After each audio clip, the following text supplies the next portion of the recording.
வணக்கம் நண்பர்களே. மீன் வளர்ப்பு, பறவை வளர்ப்பு, வேறு பல செல்லப்பிராணிகள் வளர்ப்பு என்பன அன்று தொட்டு இன்று வரை நடைபெற்றுக் கொண்டிருக்கின்றன. நாகரிகம் எவ்வளவுதான் மாறினாலும் அதற்கு ஏற்றாற்போல் செல்லப்பிராணிகள் மீதான நாட்டமும் அதிகரிக்கத்தான் செய்கிறது. இவற்றிற்கு தேவையான கூடுகள், தொட்டிகள் போன்றவற்றினை தயாரித்து வழங்கும் தொழிலானது உங்களால் செய்யக்கூடியதும் பெரும் லாபகரமான தொழிலாகவும் விளங்குகிறது. எப்படி இதன் மூலம் பணம் சம்பாதிக்கலாம் என பார்ப்போம். இந்த தொழில் குறித்து பூரண தெளிவினை பெறுவதற்கு வீடியோவினை இறுதி வரை பாருங்கள். ஏற்கனவே நீங்கள் இந்த தொழிலில் இருப்பவரானாலும் இந்த வீடியோ மூலம் ஏதாவது புதிய ஐடியாவினை பெற்றுக்கொள்ள முடியும் என நான் நம்புகிறேன். மேலும் உங்களுக்கு ஏதாவது தொழில் குறித்து அறிய வேண்டுமாயின் அதனை கமெண்டில் பதிவிடுங்கள். முதலில் மீன் தொட்டிகள் தயாரிப்பதற்கு மூலதனமாக கண்ணாடி மற்றும் சில அளவீட்டு உபகரணங்கள் என்பவை பிரதான முதலீடாகும். அதிலும் உபகரணங்கள் நீண்டகால பாவனை என்பதனால் ஆரம்ப செலவு மாத்திரமே காணப்படும். சிலருக்கு கிரியேட்டிவ் மைண்ட் இருந்தால் தாமாக சிந்தித்து ஒரு டிசைனில் செய்யலாம்.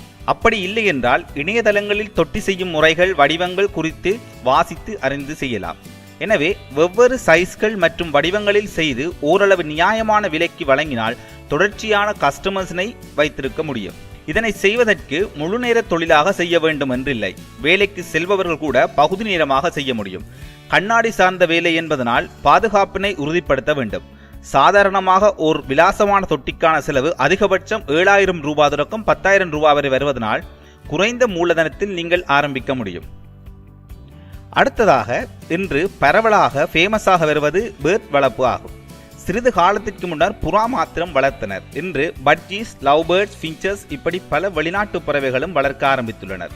எனவே அவற்றை வளர்ப்பதற்கு ஏற்றாற்போல் கூடுகளை அமைக்க வேண்டும். ஒவ்வொரு பறவைக்கும் ஒவ்வொரு அமைப்பு முறை உண்டு. இதில் நீங்கள் கவனிக்க வேண்டிய விடயம் என்ன மெட்டீரியலில் கூடு அடிக்கிறோம் என்பதாகும். மரங்கள், இரும்பு போன்றவற்றில் கூட்டினை அடித்தால் செலவு சற்று அதிகம் பிடிக்கும். கூடுகள் வாங்குபவர்கள் 2 வகையாக காணப்படுவர். பணத்தினை அதிகமாக கொடுத்து சிறந்த வேலைப்பாடுகளுடன் உள்ள கூட்டினை வாங்குவோர், அடுத்தது ஏதோ ஒரு வழியில் கூடியிருந்தால் போதும் என்று நினைப்போர்.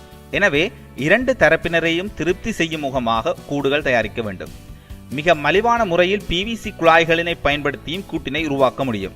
இவ்வாறு உங்களுக்கு என்று ஒரு நேமினை கிரியேட் பண்ணி கொள்ளுங்கள். உங்களின் கடை அல்லது நிறுவனத்தின் பெயரை கேட்டாலே தரமான மற்றும் விலை குறைவான முறையில் கூடுகள் பெற்றுக்கொள்ள முடியும் என்று மக்களிடையே கருத்துக்கள் காணப்பட்டால் சரி, உங்களின் வியாபாரம் அமோகமாக வளரும்.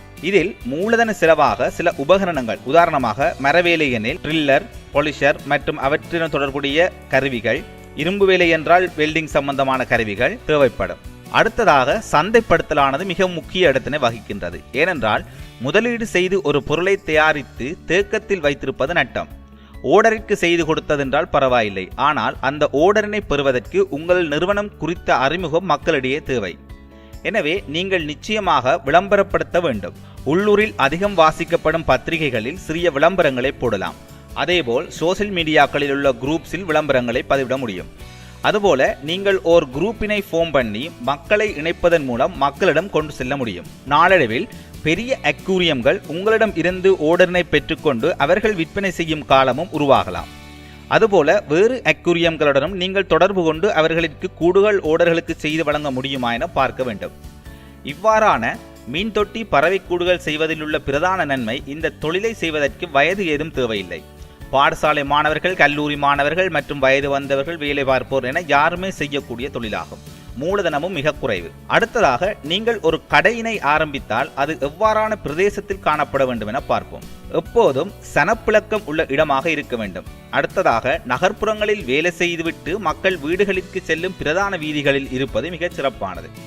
ஒருவேளை உங்களால் அவ்வாறான ஒரு பெரிய இடத்தினை அல்லது கடையினை பெற முடியாவிட்டால் ஏதேனும் ஒரு சிறிய கடையினை பெற்று ஷோரூம் போல் வைத்து உற்பத்தி செய்யும் இடத்தினை ஒதுக்குப்புறமாக வைத்திருக்க முடியும். செல்லப்பிராணி வளர்ப்பு மனதிற்கு சந்தோஷத்தையும் அமைதியையும் கொடுப்பதனால் அதிகமான மக்கள் அதனை விரும்புகின்றார்கள். ஆகவே உங்களுக்கே என்று ஒரு பாணியில் தொழிலை ஆரம்பித்து வெற்றி பெறுங்கள். வாழ்த்துக்கள்.